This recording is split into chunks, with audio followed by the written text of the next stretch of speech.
మహారాష్ట్రలో ప్రతిపక్ష హోదా ఎవరిది? ఇదే అంశం ప్రస్తుతం హాట్ టాపిక్ గా మారింది. ప్రతిపక్ష కూటమిగా బరిలో దిగిన మహావికాస్ అఘాడి ఎన్నికల్లో ఘోరంగా ఓడిపోయింది. 288 అసెంబ్లీ స్థానాల్లో కనీసం 50 సీట్ల మార్కును కూడా దాటలేదు. 45 స్థానాల్లో మాత్రమే కూటమి విజయం సాధించింది. ఉద్ధవ్ ఠాక్రే నేతృత్వంలోని శివసేన 20, కాంగ్రెస్ 15, శరద్ పవార్ నేతృత్వంలోని ఎన్సీపీ 10 సీట్లు గెలిచాయి.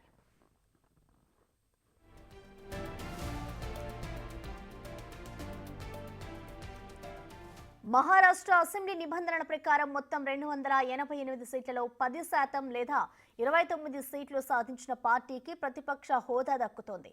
ఎంవీఏలోని ఏ పార్టీ కూడా ఆ మేరకు సీట్లు గెలవలేదు. దీంతో శాసనసభలో ప్రతిపక్ష నాయకుడి పదవికి ఏ పార్టీ కూడా అర్హత సాధించలేదు. ఈ నేపథ్యంలో ఎంవీఏ కూటమి ప్రతిపక్ష హోదాను కోల్పోయింది. ఉద్ధవ్ ఠాక్రే నేతృత్వంలోని శివసేన, శరద్ పవార్ నేతృత్వంలోని ఎన్సీపీ తమ ఉనికిని కోల్పోయాయని రాజకీయ నిపుణులు చెబుతున్నారు.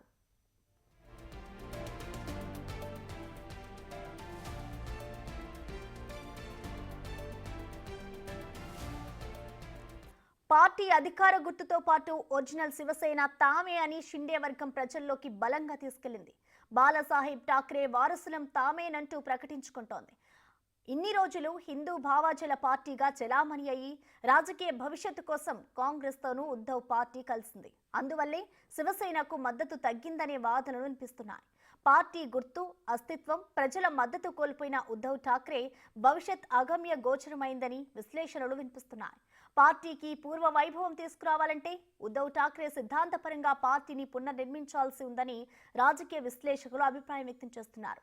ఇక రానున్న రోజుల్లో మహావికాస్ అఘాడీలో ఉద్ధవ్ వర్గం కొనసాగుతుందా, సొంతంగా బరిలో నిలుస్తుందా అనే అంశం ఉత్కంఠగా మారింది.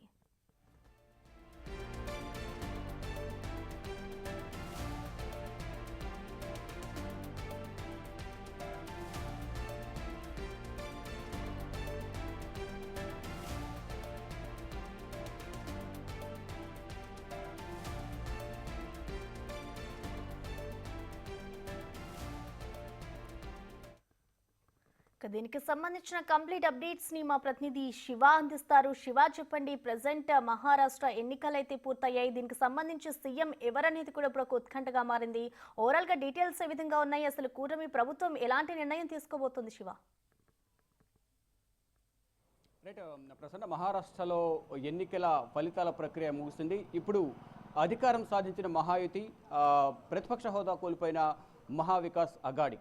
ఇక్కడ ప్రధానంగా ఒకటి ముఖ్యమంత్రి పీఠం, రెండవది ప్రతిపక్ష హోదా. ఈ రెండు అంశాలపై ప్రజెంట్ మహారాష్ట్రలో ప్రజెంట్ చర్చనీయాంశమైంది. ఇటు 230 స్థానాలతో భారీ ఆధిక్యంలో విజయం సాధించిన మహాయుతి ముఖ్యమంత్రి పీఠాన్ని ఎవరికి కట్టబెట్టాలనేది బీజేపీకి తలనొప్పిగా మారింది.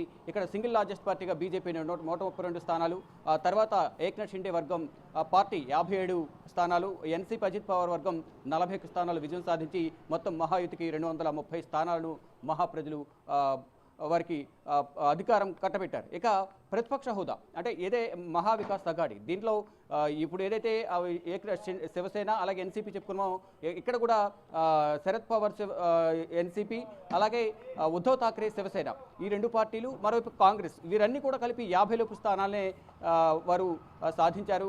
మహాప్రజలు వారిని తిరస్కరించారు అనేది కూడా ప్రధానంగా నిన్న ప్రధాని నరేంద్ర మోడీ విజయోత్సవ సంబరాల్లో భాగంగా ఇటు కాంగ్రెస్ పైన, శివసేన ఉద్ధవ్ ఠాక్రే పైన, ఈ ఎన్సీపీ శరద్ పవార్ పైన కూడా తీవ్ర వ్యాఖ్యలు చేసిన పరిస్థితి కనిపిస్తోంది. ఆ పార్టీలన్నింటినీ కూడా మహారాష్ట్ర ప్రజలు తిరస్కరించారు. అటు అనేక విధాలుగా కూడా బీజేపీపై విమర్శలు చేశారు, మహాయుతిపై కూడా విమర్శలు చేశారు. కానీ ప్రజలు తగిన బుద్ధి చెప్పారంటూ కూడా ప్రధాని నరేంద్ర మోడీ ఈ మూడు పార్టీలకు సంబంధించి నిన్న తీవ్ర విమర్శలు అయితే చేశారు. ఇక ఫైనల్గా చూసుకుంటే మహారాష్ట్రలో ముఖ్యమంత్రి పీఠం ఎవరికి దక్కబోతోంది, ఆర్థిక రాజధాని ముఖ్యమంత్రి పీఠంపై ఎవరు కూర్చోబోతున్నారు అనేది మాత్రం ఇప్పుడు తీవ్ర చర్చనీయాంశమైంది. దీనికి మరికొన్ని గంటల్లోనే తెరపడే అవకాశం కనిపిస్తుంది. ఇప్పటికే దీనిపై కేంద్ర హోంమంత్రి అమిత్ షా చర్చలు జరుపుతున్నారు. మరోవైపు ఈరోజు మహారాష్ట్రకు రక్షణ శాఖ మంత్రి రాజ్నాథ్ సింగ్ వెళ్లబోతున్నారు. మరోవైపు ఇటు పార్టీలకు సంబంధించి శాసనసభ పక్ష సమావేశాలు జరుగుతున్నాయి.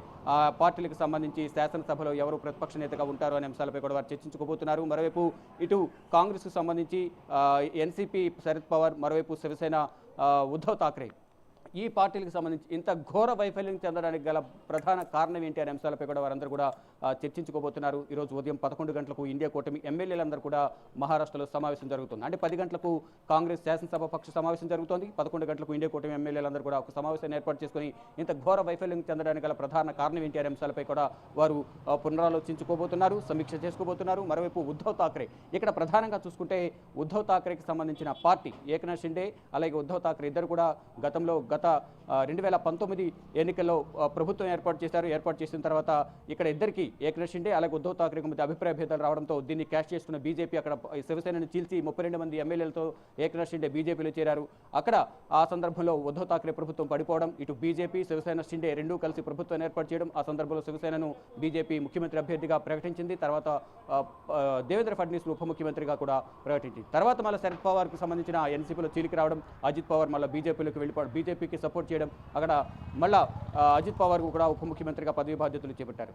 ఇక ప్రధానంగా ఇక్కడ చీలికి వచ్చిన తర్వాత ఎవరిది అసలైన పార్టీ అనే అంశాలపై కూడా కోర్టుల చుట్టూ తిరిగారు, న్యాయ పోరాటం చేశారు. ఫైనల్గా ఇటు అజిత్ పవార్కు మరోవైపు శివసేన షిండేకు పార్టీ గుర్తులు ఇవన్నీ ఇవ్వడం కూడా ప్రజల్లో కొంత గందరగోళం నెలకొంది. ఎవరికి ఓటు వేయాలి అనేది కూడా కొంచెం ఇబ్బంది ఏర్పడింది. ఈ నేపథ్యంలోనే ఓటు డైవర్షన్ జరిగిందనేది కూడా ఇటు కాంగ్రెస్ అలాగే ఇతర పార్టీలు అయితే సమర్థించుకునే ప్రయత్నం అయితే చేస్తున్నాయి. కానీ ఇంత పెద్ద మెజార్టీ అనేది మహాప్రతినిధులు ఇవ్వడం ఎప్పుడు జరగలేదు అనేది కూడా ప్రధానంగా ప్రధాని నరేంద్ర మోడీ నిన్న విజయోత్సవ సభలో చెప్తున్నారు. ఇక ముఖ్యమంత్రి పీఠం విషయానికి వస్తే కనుక సింగిల్ లార్జెస్ట్ పార్టీగా 132 స్థానాలతో బీజేపీ విజయం సాధించింది. కాబట్టి బీజేపీ నేతే ముఖ్యమంత్రిగా ఉండాలి అనేది బీజేపీ నేతలు ధీమా వ్యక్తం చేస్తున్నారు, డిమాండ్ చేస్తూ ఉన్నారు. కానీ ఎక్కువ స్థానాలు వచ్చినంత మాత్రాన బీజేపీ నేత ముఖ్యమంత్రి అవ్వాలని రూల్ ఎక్కడైనా ఉందా అంటూ కూడా శివసేన షిండే వర్గం కానీ మరోవైపు షిండే కుమారుడు కూడా ఒకటి ప్రధానంగా డిమాండ్ చేస్తున్నారు. తన తండ్రి మళ్ళీ ముఖ్యమంత్రి అవుతారని కూడా వారు డిమాండ్ చేస్తున్నారు. మరోవైపు అజిత్ పవార్ వర్గం ఈసారి ఒక్క అవకాశం అజిత్ పవార్కి వాళ్ళు ముఖ్యమంత్రి పదవి అనేది కూడా వారు